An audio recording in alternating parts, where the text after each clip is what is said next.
Praise the Lord. இயேசுவின் ரத்தம் ஜெயம். தினமும் இயேசு நிகழ்ச்சிக்கு உங்களை கர்த்தராகிய இயேசு கிறிஸ்துவின் நாமத்தில் வரவேற்கிறேன். செய்தியின் தலைப்பு: தப்புவித்தவர் தப்புவிப்பார்.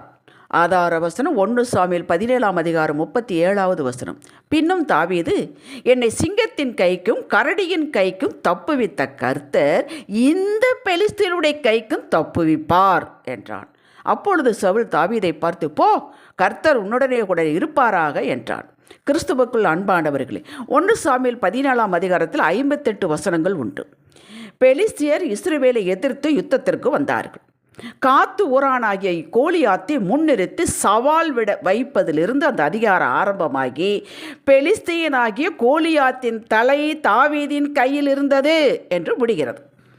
சாத்தான் கொக்கரித்து கொண்டு வந்தான். அபிஷேகம் பண்ணப்பட்டவன் கையில் விழுந்தான். சாத்தானின் ஆரம்பம் ஆர்ப்பாட்டமாக அப்படித்தான் இருக்கும். அவன் முடிவும் ஆர்ப்பாட்டத்தோடு தான் முடியும்.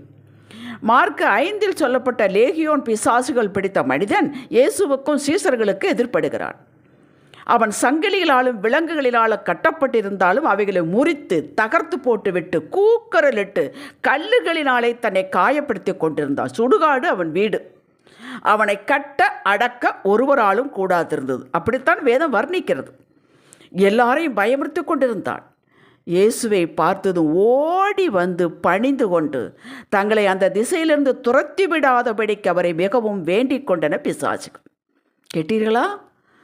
அபிஷேகம் பண்ணப்பட்டவர்கள் பிசாசு ஓடி வந்து விடும். உங்களுக்கு முன்பாக ஓடி வந்து விழுவார்கள் எதிரி. நீங்கள் அபிஷேகம் பண்ணப்பட்டவர்கள். முதலில் உங்களுக்குள் அந்த நம்பிக்கைய திடமும் விசுவாசம் இருக்க வேண்டும். ஏனென்றால் இயேசு அவனை நோக்கி, அசுத்த ஆவியே இந்த மனுஷனை விட்டு புறப்பட்டு போய் என்று சொல்லியிருந்தார். ஆகவே ஓடி வந்தான். பன்றிகளுக்குள்ளே போகும்படி உத்தரவாக வேண்டும் பிசாசுகள் கேட்டுக்கொண்டனர். இயேசு உத்தரவு கொடுத்தார்.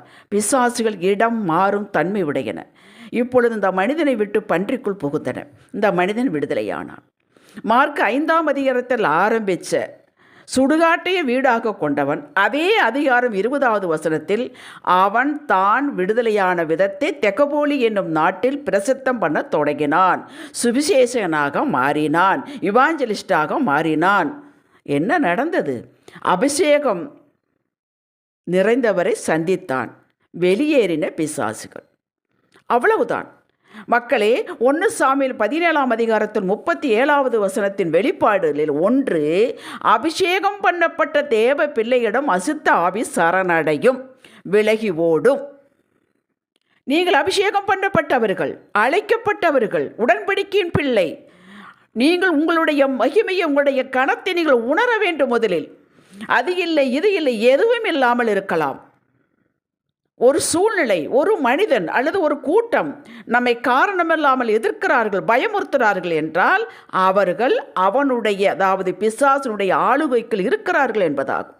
அவனுக்கு இடம் கொடுத்து விட்டார்கள் என்பதாக. அவர்களை பற்றி கவலைப்படாதீர்கள். நமக்கு மாமிசத்தோடு இரத்தத்தோடு யுத்தம் இல்லை. விசுவாசியாகிய நானும் நீங்களும் இப்படி யோசிக்கவோ பேசவோ கூடாது. ஐயோ, மறுபடியும் பிரச்சனையா என்று சொல்லக்கூடாது. சோர்ந்து போனால் பிசாசின் தாக்கம் அதிகமாக இருக்கும். பெலிஸ்தியன் கோலியாத் ஒரே ஒரு ஆள். இவனையும் இவன் பேசுவதையும் பார்த்து தேவனுடைய மக்களாகிய இஸ்ரவேலி சேனை பெலிஸ்தியனுடைய வார்த்தையை கேட்டு கலங்கி மிகவும் பயப்பட்டார்கள். இது ஆச்சரியமாக இல்லை? அவன் முகத்துக்கு விலகி ஓடி போவார்கள். 1 சாமுவேல் 17:11 24 வசனத்தை படித்து பாருங்கள். ஏன்?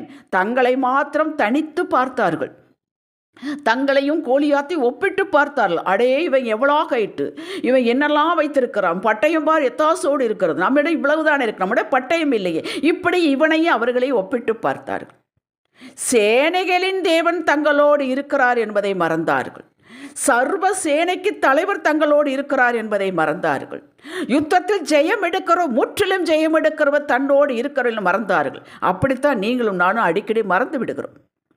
சவுல் ராஜா இதற்கு முன் அம்மோனியர்களை எப்படி கர்த்தரின் உதவி கொண்டு முறியடித்தான் மறந்து விட்டான். 1 சாமுவேல் 11:6 15 வசனத்தை படித்து பாருங்கள். இந்த வெற்றியால் தான் இஸ்ரவேல் மனுஷர் யாவரும் கூடி சவுலை ராஜாவாக அபிஷேகம் பண்ணினார்கள். இவன்தான் கர்த்தரால் தேர்ந்தெடுக்கப்பட்ட முதல் ராஜா, பென்யமீன் கோத்திரத்திலிருந்து. அப்படி என்றால் தடார் என்று எதையோ ஒன்று பொறுக்கி எடுத்திருக்க மாட்டார். முதல் ராஜாவாக இஸ்ரவேல் மக்களுக்கு கொடுப்பார் என்றால் எப்படியெல்லாம் அவர் எடுத்திருப்பார் செலக்ட் பண்ணி. அழைக்கப்பட்டவன், சாமுவேல் தீர்க்கதரிசினால் அபிஷேகம் பண்ணப்பட்டவன், மறந்தான். தன்னை மறந்தான், தன் பலத்தை மறந்தான், தன் ஆவியின் பட்டய வசனத்தை மறந்தான், அபிஷேகத்தை மறந்தான், பயந்தான். பயந்த கூடாரத்திற்குள் விலகி போனான்.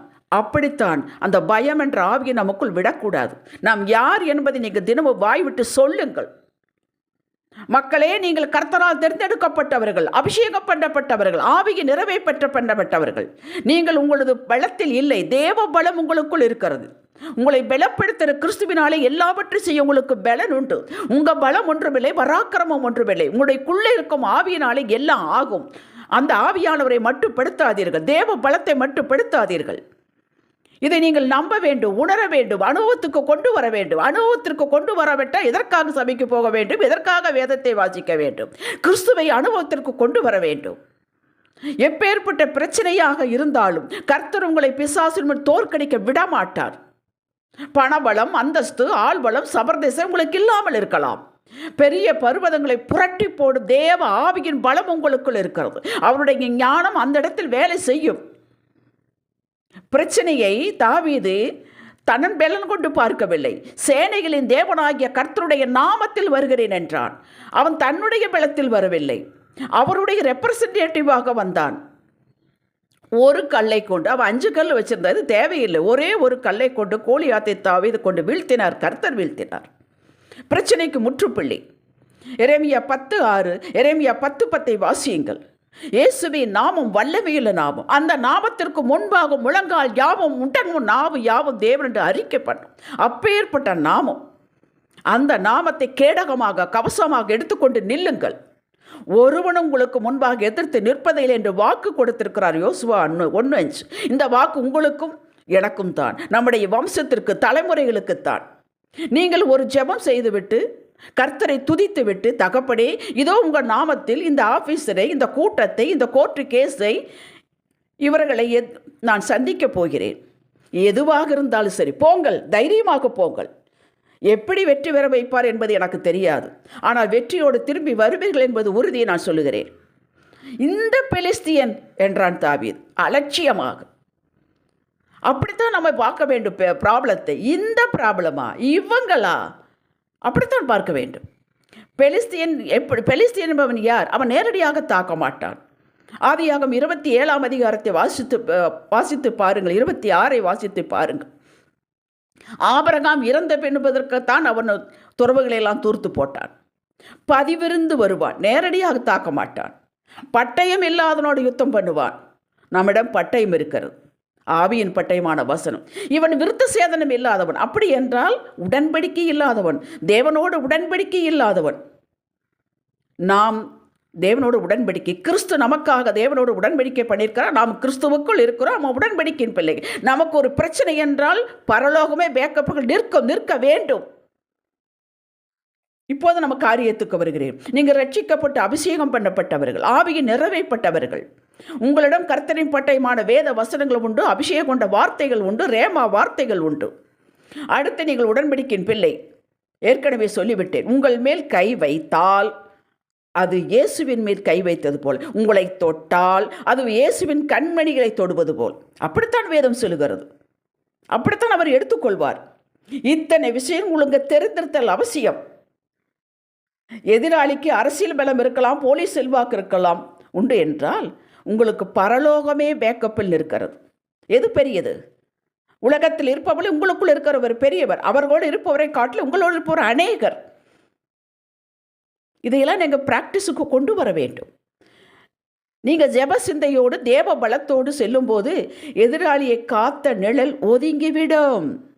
அது உங்களுக்கு தெரிந்திருக்க வேண்டும், அவனுக்கு தெரியாது. பயப்படுத்துவார் இல்லாமல் பயப்படுவார்கள், காரணமே இல்லாமல் பயப்படுவார்கள். சரி, ஒதுங்கிக் கொள்ளலாம் என்று போவார்கள், துரத்துவார் இல்லாமல் ஓடி போவார்கள். உங்கள் எத்தனையோ முறை தப்புவித்தவர் இப்போதும் தப்புவிப்பார். தாவீது சொல்கிறானே சாட்சி, சிங்கத்தின் கைக்கும் ஒரு விசை கரடியின் கைக்கு என்னை தப்புவித்தவர் இந்த கோலியாத்தின் கைக்கு என்னை தப்புவிப்பார். ஜரா இல்லையா? அப்படி நமக்கு எத்தனையோ சாட்சிகள் உண்டு. எத்தனை முறை நம்மளை தப்புவித்திருப்பார், யோசித்து பாருங்கள். எத்தனை முறை நாம் சாட்சிகள் சொல்லி இருப்போம். அன்று செய்தவர் இன்று ஒதுங்கி விட்டாரா? வல்லமையில் குறைந்து விட்டதா? இல்லை இறந்து விட்டாரா? சொல்லுங்கள். ஜீவன் உள்ள தேவனுக்கு ஸ்தோத்திரம்.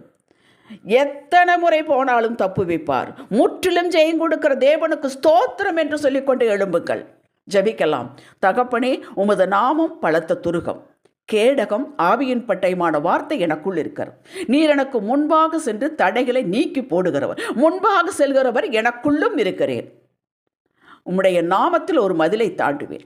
உம்முடைய நாமத்தில் ஒரு சேனைக்குள் பாய்ந்து செல்வேன். பெரிய பர்வதங்களே சமூகவியாக்குகிறவர் நீர், என்னோடு இருக்கிறேன். முற்றிலும் உடைய நாமத்தில் ஜெயம் எடுப்பேன். ஸ்தோத்திரம் ஆண்டவரே என்று இயேசப்பாவின் நாமத்தில் அறிக்கை செய்யுங்கள். அருமை பிதாவே, இன்றைய சிந்தனைக்கு என்னை பலப்படுத்துகிற கிறிஸ்துவினாலே எதிர்த்து நின்று வெற்றி கொள்ள என்னால் முடியும். ஆமேன். ஹல்லேலூயா.